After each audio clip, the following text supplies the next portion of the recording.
നേമത്തെ സ്ഥാനാർത്ഥം സംബന്ധിച്ച് പാർട്ടി സെക്രട്ടറിയുടെ വിശദീകരണമാണ് ശരിയെന്ന് മന്ത്രി വി ശിവൻകുട്ടി. താൻ പറഞ്ഞത് മാധ്യമങ്ങൾ വളച്ചൊടിച്ചു. ബിജെപിയുടെ നേമത്തെ അക്കൗണ്ട് ക്ലോസ് ചെയ്തതാണെന്നും ഏത് രാഷ്ട്രീയ സാഹചര്യം മാറിയാലും അതിനെ തുറക്കില്ലെന്നും ശിവൻകുട്ടി പ്രതികരിച്ചു. പാർട്ടിയുടെ സംസ്ഥാന കമ്മിറ്റി സെക്രട്ടറി ഈ കാര്യത്തെ സംബന്ധിച്ചിടത്തോളം നടത്തിയിട്ടുള്ള വിശദീകരണമാണ് ശരിയായ വിശദീകരണം. അതാണ് പാർട്ടിയുടെ എന്റെ അഭിപ്രായം.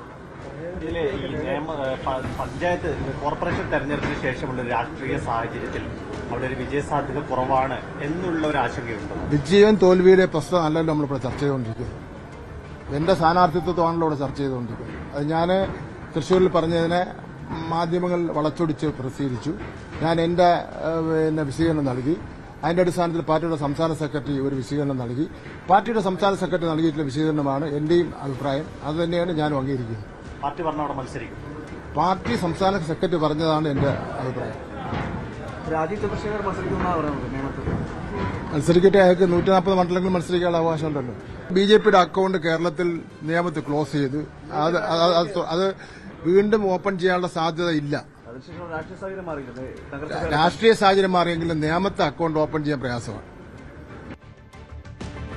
നേമത്ത് മത്സരിക്കാനില്ലെന്ന് മന്ത്രി വി ശിവൻകുട്ടി പറയുന്നതും വട്ടിയൂർക്കാവിൽ മത്സരിക്കുമെന്ന് കെ സുരേന്ദ്രൻ പറയുന്നതിലും അന്തർധാരയുണ്ടെന്ന ആരോപണവുമായി കെ മുരളീധരൻ.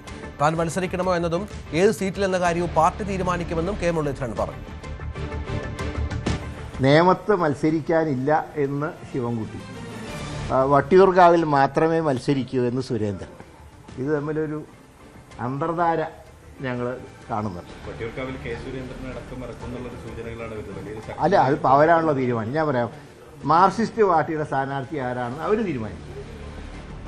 BJPയുടെ സ്ഥാനാർത്ഥി ആരാണെന്ന് അവർ തീരുമാനിക്കും. ഞങ്ങൾ ആരാണെന്ന് ഞങ്ങളുടെ പാർട്ടി തീരുമാനിക്കും. അപ്പോൾ അതൊക്കെ ഓരോരുത്തരുടെ സ്വാതന്ത്ര്യമാണ്. അല്ലാതെ ഞാൻ പക്ഷേ പറയുന്നത് ഇത് രണ്ടും കൂട്ടി വായിക്കുമ്പോൾ ഒരു അന്തർധാരയുടെ മണമുണ്ട്. അതേ ഞാൻ പറഞ്ഞു.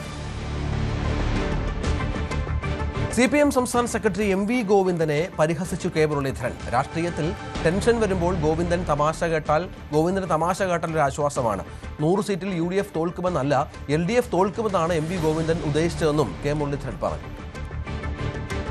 ഗോവിന്ദൻ മാഷ ഞാൻ പറഞ്ഞില്ല, ഗോവിന്ദൻ മാഷ ഇടയ്ക്കിടയ്ക്ക് തമാശ പറയുന്നതാണ്. നമുക്ക് ഈ രാഷ്ട്രീയത്തിലെ ടെൻഷൻ വരുമ്പോൾ ഗോവിന്ദൻ മാഷ 2-3 ഡയലോഗുകൾ കേട്ടാൽ നമുക്ക് നല്ലൊരു സുഖമാണ്, ഒന്ന് മനസ്സ് പറഞ്ഞ് ചിരിക്കാൻ. ഇപ്പോൾ അങ്ങനത്തെയാണ്. കാരണം 100 സീറ്റിൽ പൊട്ടെന്ന് പറഞ്ഞ UDF അല്ല, LDF പൊട്ടുന്നതാണ് അദ്ദേഹം.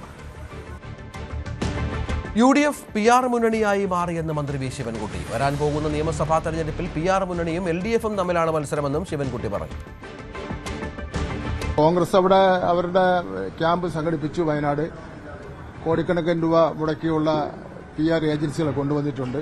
കേരളത്തിൽ ഇപ്പോൾ മത്സരിക്കാൻ ഇന്നത്തെ പത്രമാധ്യമങ്ങൾ നോക്കിയാൽ കേരളത്തിൽ മത്സരിക്കുന്നത് PR ഏജൻസിയും ഇടതുപക്ഷ ജനാധിപത്യ മുന്നണിയും തമ്മിലാണെന്ന് തോന്നുമല്ലോ.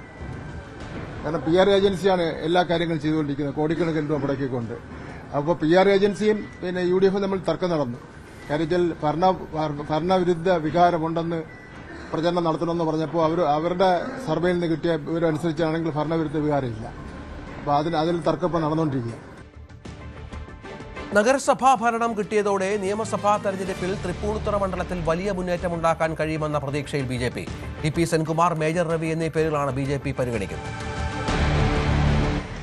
തൃപ്പൂണിത്തുറയിൽ ഇക്കുറി വാശിയേറിയ പോരാട്ടത്തിന് തന്നെയാകും കളമൊരുങ്ങുക. കാരണം BJP ആ രീതിയിലുള്ള നീക്കങ്ങളിലേക്ക് വളരെ തുടക്കത്തിലെ തന്നെ മാറിയിട്ടുണ്ട്. പ്രത്യേകിച്ച് നിഷ്പക്ഷമായി കുറേയെങ്കിലും ചിന്തിക്കുന്ന വോട്ടർമാർ ഉള്ള ഒരിടം കൂടിയാണ് തൃപ്പൂണിത്തുറ എന്ന് പറയുന്നത്. അപ്പോൾ അവരുടെ കൂടി ഒരു വോട്ട് ഉറപ്പാക്കാൻ കഴിയുന്ന രീതിയിലേക്ക് സ്ഥാനാർത്ഥി നിർണയം നടത്തുക എന്നതാണ് ലക്ഷ്യമിടുന്നത്. പ്രധാനമായും തന്നെ ആ രീതിയിലുള്ള ചർച്ചകളിലേക്ക് BJP മാറിയിട്ടുണ്ട്.